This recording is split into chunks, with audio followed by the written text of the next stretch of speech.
जिन्हें कोई लोक लाज की परवाह ही नहीं है। मीराबाई कहती थी, मारो तो गिरधर गोपाल दूसरो न कोई, जाके सिर मोर मुकुट मारो पति सोई। जाके सिर मोर मुकुट, मुकुट धरवारो मारो पति है, मारो स्वामी है।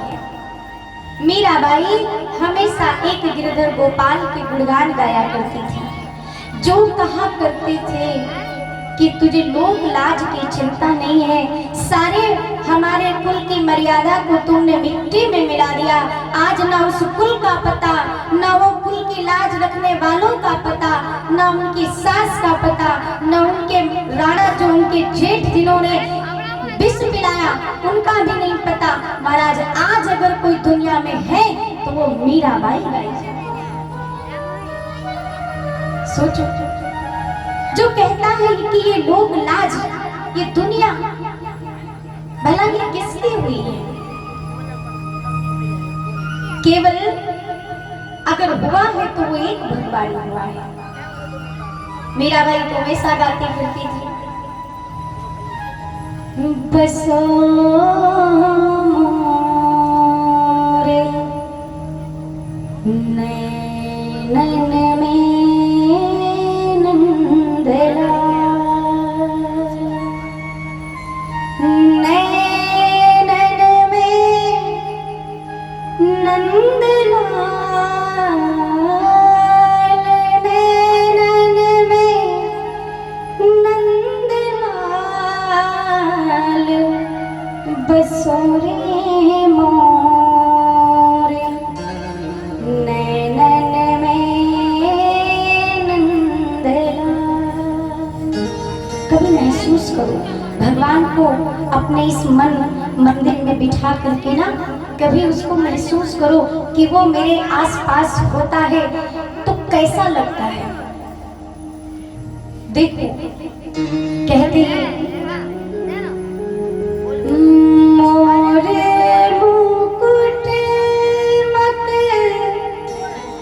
राकृत कुंडल,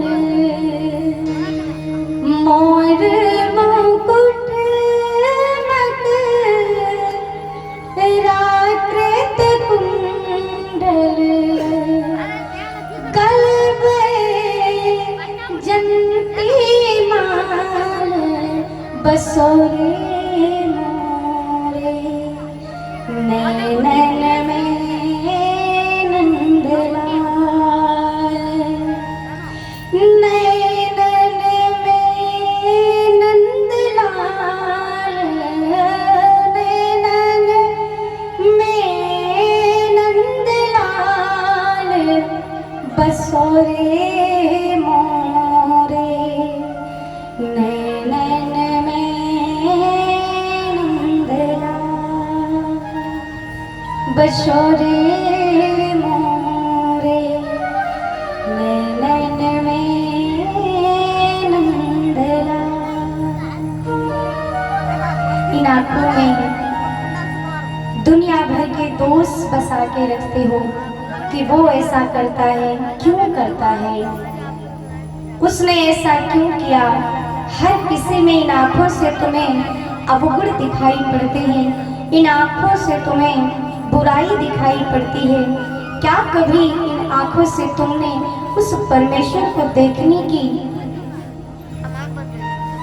कभी उसको निहारने की कोशिश की है कि जिसके लिए गाया जाता है उसके होंठ सुंदर है, उसका मुखमंडल कमल की तरह है, उसके नेत्र सुंदर है, उसके कपोल सुंदर है। महाराज उसका स्वर्ण की भांति चमकता हुआ बदन है, हस्त कमल है, पांव कितने सुंदर हैं, जिनके चरणों की हम वंदना करते हैं, जिनके चरणों को हम इतना सुंदर मानते हैं, तो सोचो उसके एक एक अंग को हम निहारें तो क्या मन में आता है। इतना सुंदर वो बनाने वाला है। कितना सुंदर होगा। जिसकी रचना इतनी सुंदर, वो कितना सुंदर होगा। केवल हमारा मन भगवान के चरणों में लगता है, क्योंकि उनके चरण इतने सुंदर हैं। और अगर उनके एक एक अंग का हम दर्शन करें तो शायद हम वर्णन ही न कर पाए। और भगवान की सुंदरता का तो कोई वर्णन कर ही नहीं सकता है। देखते जाओ। पता है, ये जो सूरदास होते हैं ना, इनके नेत्र नहीं होते, लेकिन ये मन के द्वारा भगवान का दर्शन करते हैं। उनके एक एक अंग का दर्शन करते हैं। उनको दिव्य नेत्र मिल जाता है।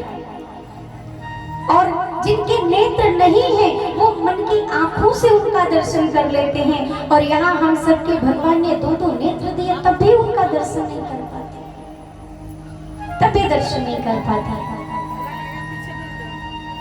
प्यारे, अपने मन को भगवान के सी चरणों में लगाओ, उनसे जोड़ो, उनसे अनुराग रखो। कभी न कभी उस दीनानाथ की कृपा तो हमारे ऊपर होगी ही ना। राम राम रटते रहो, जब लग घट में प्राण।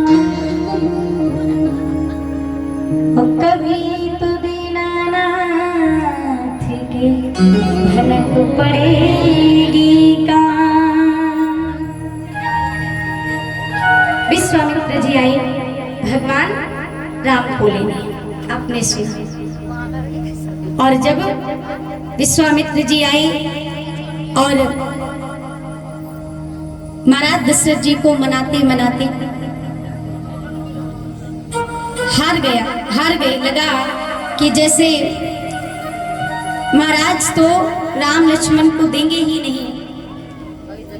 तब गुरुदेव वशिष्ठ जी को बताया कि अब आप ही कुछ करिए, अन्यथा आगे की लीला कैसे होगी। अगर महाराज जाने ही नहीं देंगे तो प्यारे आगे की लीला बढ़ेगी कैसे, क्योंकि इसमें इन संतों की रचना बनाई हुई है। विश्वामित्र जी, वशिष्ठ जी, इन सभी ने मिलकर के ये रचना बनाई थी कि जब राम जी महल को छोड़कर जाएंगे तभी आगे का कार्य होगा। अब गुरु वशिष्ठ जी आए।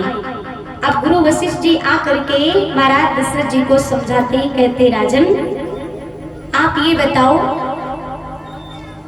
आप अच्छा बहू लाना चाहते हो कि नहीं? बोले हाँ, क्योंकि ऐसा कौन होगा जो बहू नहीं घर में चाहेगा।